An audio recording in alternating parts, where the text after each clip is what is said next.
সব থেকে ভালো লাগছে তাজনগর এবং আপনারা যে এত দূর দূর থেকে আসছেন, এটা যেমন আমার আজকে ভালো লাগছে এবং আপনাদেরও ভালো লাগবে যে এতদিন আমাদের বিভিন্ন সেন্টারে তারা সূর্য নমস্কার যেভাবে তাদেরকে তৈরি করা হয়েছে, আজকে দেখুন সমস্ত স্যার ম্যাডাম এখানে আছে, তো তাদের একটা জাজমেন্ট হবে। এটা না প্রত্যেকটা বিষয়ে থাকা প্রয়োজন। তো আপনারা যখনই এরকম প্রতিযোগিতা হবে, এরপরে দেখুন আমাদের যোগা ট্যালেন্ট এক্সাম রয়েছে, তারপর 21শে জুনের বড় প্রোগ্রাম রয়েছে। ঠিক একইভাবে আমাদের কিন্তু ফর্ম ফিল আপ যেরকম হচ্ছে না, 21শে জুনের প্রোগ্রাম কেউ মিস করবো না। যারা আসেনি তাদেরকেও সেই বার্তা পাঠাবো। আজকে দেখুন আপনারা আসছেন বলে এত সুন্দর সুন্দর কথা শুনতে পেলেন, এটা বাড়িতে থাকলে তো আর জানা যাবে না। আর হয়তো মোবাইলে এখন দেখা যায়, সিস্টেম করে দিয়েছে, কিন্তু সামনে দেখার মোবাইলে দেখা দুটো আলাদা বিষয়। তো আর বিশেষ কিছু কথা নয়, সামনে 21শে জুনে সবাইকে যেতে হবে এবং যারা আসেনি তাদেরকেও সেই বার্তা পাঠানো। এইটা যারা আজকে কম্পিটিশনে আছে, এরপরে আজকে স্পেশাল ক্লাসও রয়েছে। আর একটা কাজ করব, যারা যেখান থেকে আসছি মাঝে মাঝে রবিবার দিন এখানে সানডে স্পেশাল ক্লাস হয়, সেটা এমনি ঘুরতেই নিয়ে আসবো। যদি নাও ক্লাস করায়, এমনি ঘুরতে নিয়ে এসে দেখাবো যে এই ক্লাসে কেমন ভাবে বাচ্চারা শিখছে, এটাও দেখানোর প্রয়োজন রয়েছে। বিশেষ কিছু নয়, মায়েরা সুন্দর সারিবদ্ধভাবে যেরকম এসে বসেছেন, ছোটদের আমাদের প্রতিযোগিতা শুরু হবে। বাচ্চাদেরকে যোগের মধ্যে দিয়েছি, কিন্তু দুঃখের বিষয় একটাই যে মায়েদেরকে যোগের মধ্যে আনতে পারছি না, তাই না? যোগের মধ্যে আনা মানে এই নয় যে শুধু যোগ অভ্যাস করা। যোগের 8টা অঙ্গ আছে, অষ্টাঙ্গ যোগ বলা হয় না, যম নিয়ম। এই যম নিয়মও যদি আমরা পালন করি, যোগের মধ্যে ঢুকে যাব, যেটা আমরা ওখান থেকে দূরে। তো আমরা যোগের মধ্যে আসছি, জানবো যম নিয়ম। কোনোদিন যদি সুযোগ হয় অবশ্যই এটা নিয়ে আমি একদিন ডিসকাস করব। অহিংসা কি, সত্য কি, জীবনের সুখ কোথায়, কিভাবে পরিস্থিতি হ্যান্ডেল করব, বা সমস্ত দুঃখের মধ্যে নিজেকে কিভাবে খুশি রাখা যায়, এ সব কিছু পথ আছে। বলা হয়েছে যে দুঃখ যেমন আছে, দুঃখ নিবারণেরও পথ দিয়েছে ভগবান। এমনটা নয় যে দুঃখ আছে দুঃখের কারণ নেই। দুঃখ আছে মানে দুঃখের কারণও আছে, আর কারণ আছে মানে তার সমাধানও আছে। এটুকুই বলবো। তা প্রোগ্রাম শুরু হওয়ার আমাদের সময় হয়ে গেছে, বেশি কথা বলবো না, বাকি কথা স্যারকে বলবো। স্যার।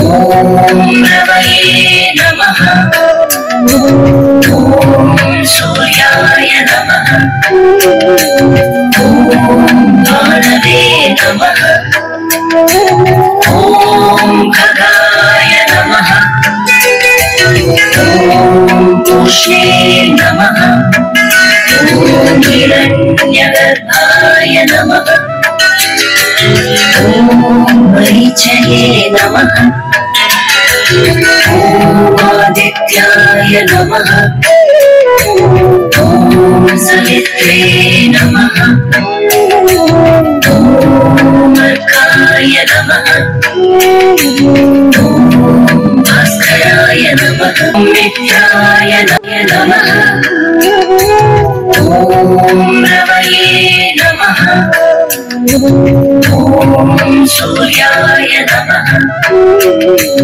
ओम भानवे नमः, ओम खगाय नमः, ओम पूष्णे नमः, ओम हिरण्यगर्भाय नमः, ओम मरीचये नमः, ओम आदित्याय नमः, ओम सवित्रे नमः, ओम अर्काय नमः, ओम भास्कराय नमः, मित्राय नमः, ओम रवये नमः, ओम सूर्याय नमः, ओम भानवे नमः, ओम खगाय नमः,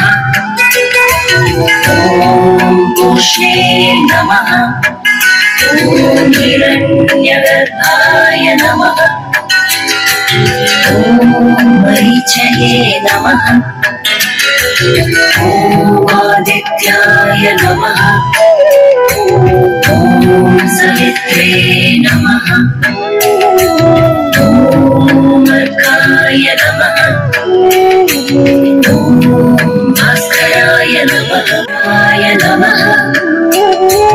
ओम रवये ॐ सूर्याय नमः ॐ भानवे नमः ॐ खगाय नमः ॐ पूष्णे नमः ॐ हिरण्यगर्भाय नमः ॐ मरीचये नमः ॐ आदित्याय नमः ॐ सवित्रे नमः ॐ अर्काय नमः ॐ भास्कराय नमः ॐ मित्राय नमः ॐ रवये नमः ॐ सूर्याय नमः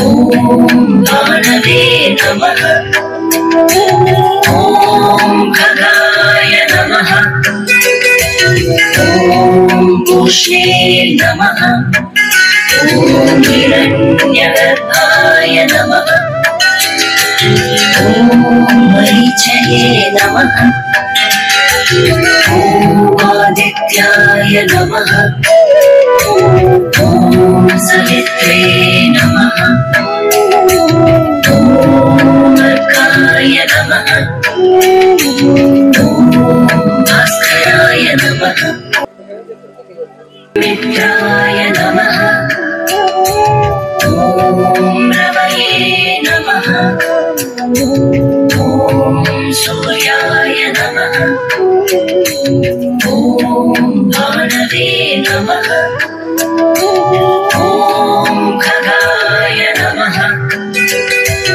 ॐ पूष्णे नमः ॐ हिरण्यगर्भाय नमः ॐ मरीचये नमः ॐ आदित्याय नमः ॐ सवित्रे नमः ॐ अर्काय नमः ॐ भास्कराय नमः ॐ मित्राय नमः ॐ रवये नमः ॐ सूर्याय नमः ॐ भानवे नमः ॐ खगाय नमः ॐ पूष्णे नमः ॐ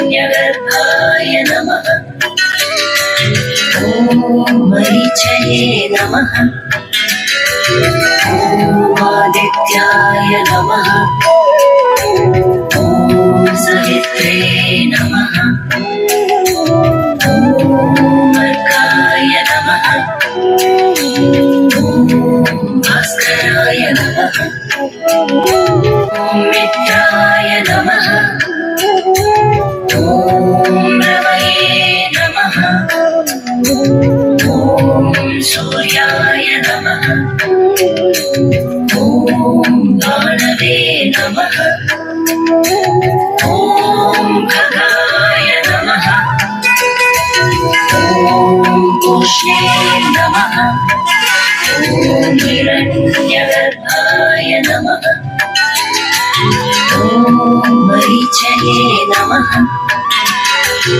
ॐ आदित्याय नमः ॐ सवित्रे नमः